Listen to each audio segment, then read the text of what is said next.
السلام علیکم ناظرین، ہم اس چینل پر آنے والے تمام ناظرین کو خوش آمدید کہتے ہیں۔ ملکہ زبیدہ جو ہے یہ ہارون الرشید کی بیوی ہے، لیکن اتنی صالحہ تھی کہ جب ہارون الرشید نے چاہا کہ میں اس سے نکاح کروں تو اس نے کہا کہ میں اپنی مرضی کا حق مہر لوں گی۔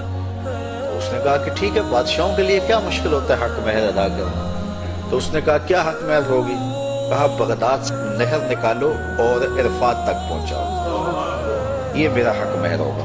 اور یہ بڑا مشکل کام تھا، اور اس کے لیے اس زمانے میں جو ہے وہ کتنے پیسے خرچ آئے، اور وہ نہر نکالی گئی۔ اور جب وہ نہر جاری ہو گئی تو جو خادم تھے انہوں نے آ کے حساب پیش کیا ملکہ کو کہ یہ اس کا حساب ہے، اتنے پیسے خرچ آئے ہیں۔ تو نہر کے کنارے جب وہ دورہ کرنے گئی، دیکھنے گئی، تو انہوں نے حساب پیش کیا تو اس نے کاغذ پھاڑ کر کے نہر کے اندر پھینک کر کے کہا ترکنا الحساب الی یوم الحساب، ہم اس کا حساب یوم حساب پہ چھوڑتے ہیں۔ تو وہ نہر پھر جب تک یہ جدید ذرائع نہیں آئے تھے تو حاجیوں کے لیے سیرابی کا باعث بنتی رہی، اور نہر زبیدہ کے آج بھی اثرات جو ہے وہ میدان عرفات کے اندر دیکھے جا سکتے ہیں۔ تو یہ بغداد سے چلتی تھی نہر اور مکہ المکرمہ تک پہنچتی تھی، اور یہ حق مہر تھا زبیدہ خاتون۔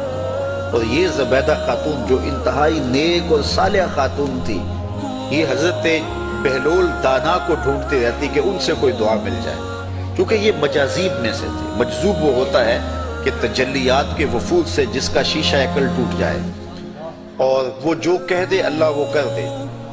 فرمایا صحیح حدیث میں ہے رب اشعث اخبر مدفوع بالابواب لو اقسم علی اللہ لابر، بہت سارے لوگ ان کے کپڑے پھٹے ہوئے، حالات پرا گندہ، بال بکھرے ہوئے، لیکن فرمایا انہیں کہیں چھیڑ نہ بیٹھنا، اللہ کے نام پہ وہ قسم ڈال دیں تو اللہ فوری پوری کر دیتا۔ تو یہ اسی قبیلے کا فرد تھا بہلول دانا۔ ایک دن زبیدہ گزر رہی ہے دجلہ کے کنارے پہ، تو بہلول مٹی کے گروندے اپنے ہاتھوں اپنے پاؤں پہ بناتا اور گرا دے۔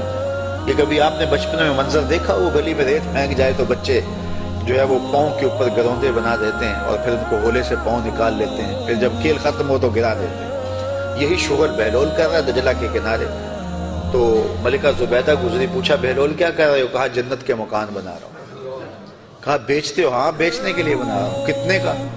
کہا کہ 10 روپے کا، فرض کرو 10 روپے کا ایک مکان بیچ رہا ہوں۔ 10 روپے کیا ہوتے ہیں؟ اس نے 10 درہم نکالے بہلول کو دیے۔ بہلول نے پیسے دیکھے اور دجلہ میں پھینک دیے، اور ایک کے گرد دائرہ کھینچ کے کہا یہ تمہارا ہو۔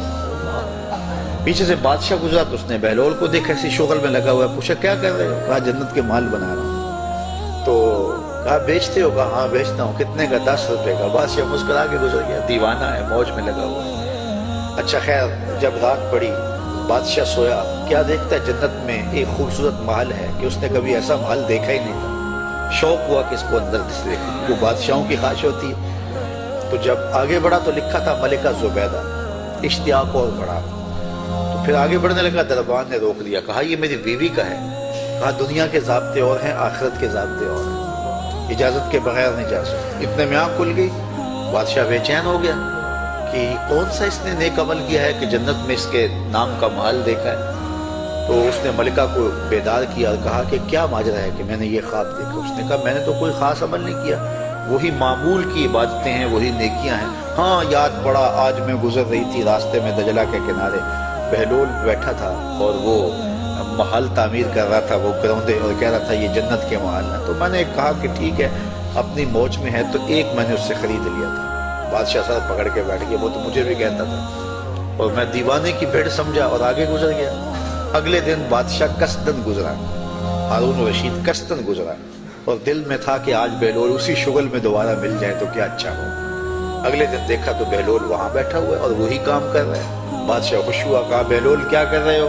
اب دل دھڑک رہا تھا کہ جواب کل جیسا ملے۔ کہا جنت کے محل بنا رہا ہوں۔ بادشاہ کے دل کو تسلی ہوئی، کہا بیچتے ہو؟ کہا ہاں بیچنے کے لیے بنا رہا ہوں۔ کہا کتنے کا؟ کہا آدھی حکومت لگے گی۔ کہا کل تو 10 روپے کا کہتے ہو؟ کہا ہاں کوئی اور آئے تو اس کے لیے 10 روپے کا۔ کہا تو میرے لیے اتنا مہنگا کیوں؟ کہا تم دیکھ کے جو آئے۔ تو بات یہ ہے کہ یہ سعدی نے کہا تھا، سعدیہ نزدیک رائے عاشقاں خلق مجنو نندو مجنو آ کے لست۔